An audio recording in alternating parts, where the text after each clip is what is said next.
comme ça. Il dit Rabbi Nathan, c'est quoi Chatzot Laïla? C'est quoi le Chatzot Laïla? Écoutez comment c'est quoi l'endroit, il a dit là, Rabbeinu, où le jour et la nuit se rencontrent. Vous savez ce qu'il y a écrit? Il y a écrit, c'est quand qu'on est sorti d'Égypte. Au matin. Kachatzot Alayla. C'est quand qu'Akadosh Baruch Hu nous a fait faire sortir d'Égypte. C'est quand? C'est Kachatzot Alayla. C'était. C'est le moment où le jour et la nuit se rencontrent. Attends. Le jour où le plus grand des plus grands esclavages qu'on a eu dans toute notre génération, c'était quand? C'était en Égypte. On peut adapter ça, mes amis, à notre Égypte de chacun de nous. Il nous apprend, Rabbeinu, c'est comment qu'on peut sortir de l'Égypte. Comment on peut sortir de l'Égypte? Que par Chatzot, on peut sortir de l'Égypte. Ça veut dire quoi? C'est quoi Chatzot, il dit Rabbi Nathan? Chatzot, c'est le niveau le plus noir de la nuit et le commencement du matin. C'est-à-dire, c'est l'endroit où le jour et la nuit se croisent. Pourquoi Rabbeinu nous dit de se lever Chatzot? Parce que ce que nous, on ne comprend pas, c'est qu'à Chatzot, c'est notre délivrance de tous nos problèmes. Matériellement, spirituellement. Pourquoi? Parce que c'est le jour où la nuit n'existe pas. C'est-à-dire quoi qu'il n'existe pas? C'est-à-dire quoi que le jour... C'est-à-dire quoi? On ne sait pas. Non. C'est quoi le jour, on a dit? C'est quand tout va bien. C'est quoi la nuit, on a dit? Quand tout va mal. Quand tout est noir, je ne comprends rien, rien n'avance.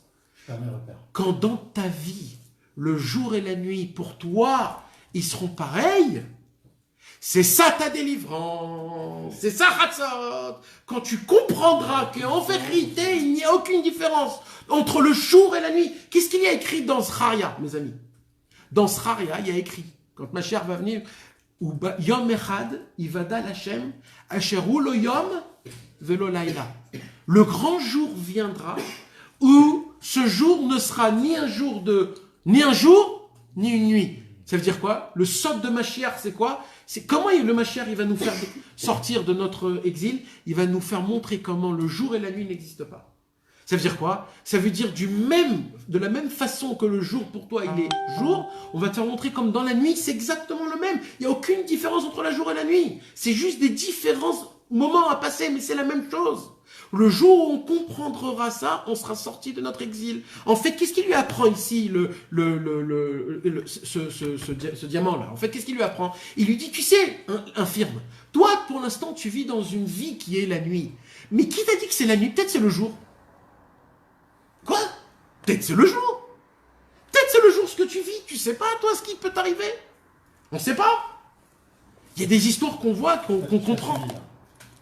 Quand l'infirme il a vu que dans le diamant, il atteint l'endroit où le jour et la nuit se mettent en même temps, c'est le sod de Chatzot. C'est quoi le sod de Chatzot? C'est que tu comprends que le jour, il est exactement comme la nuit, et que la nuit, il est exactement... qu'en fait, il n'y a aucune différence. L'infirme, d'un coup, il s'est dit, mais en fait, moi, ce que je râle, et ce que je galère, peut-être, en fait, ce que je vis, en fait, c'est ça, ma délivrance. Peut-être, en fait, c'est ça qui va créer en moi un nouveau moi où je vais me découvrir. Je ne vais pas m'endormir, je vais pousser à être nouveau. Je vais faire découvrir des nouvelles choses en moi.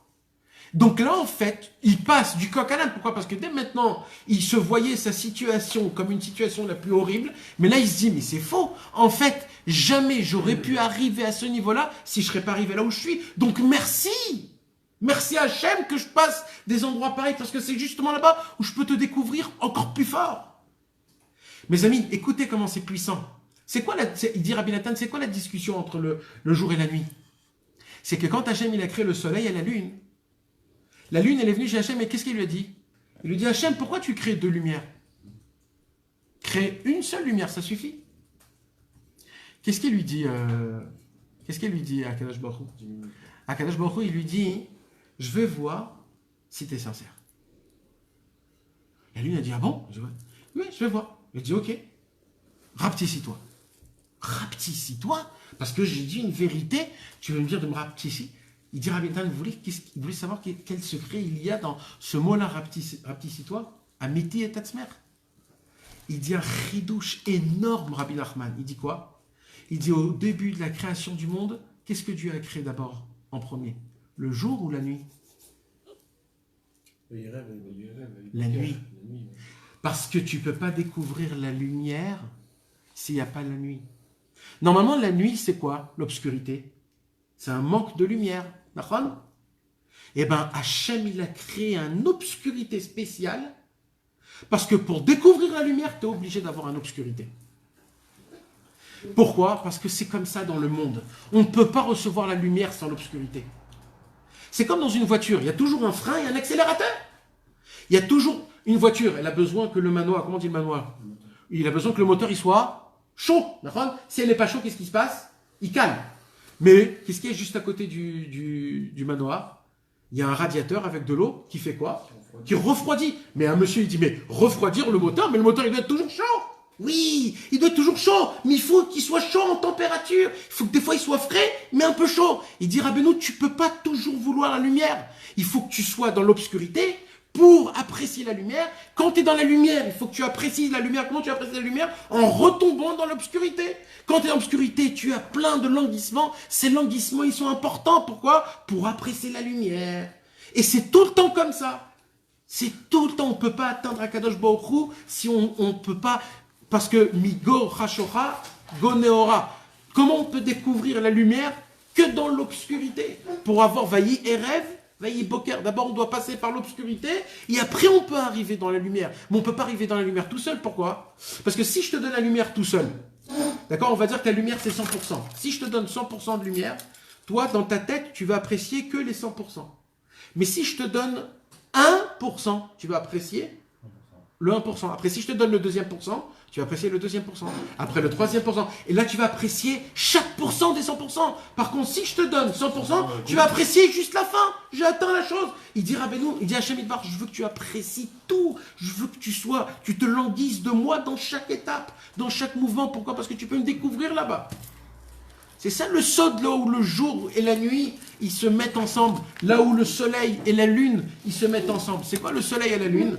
C'est cette lumière. En fait, toute la discussion qu'il y avait, salut frère, toute la discussion qu'il y avait entre le soleil et la lune, c'était à ce sujet-là. Comment atteindre cette lumière?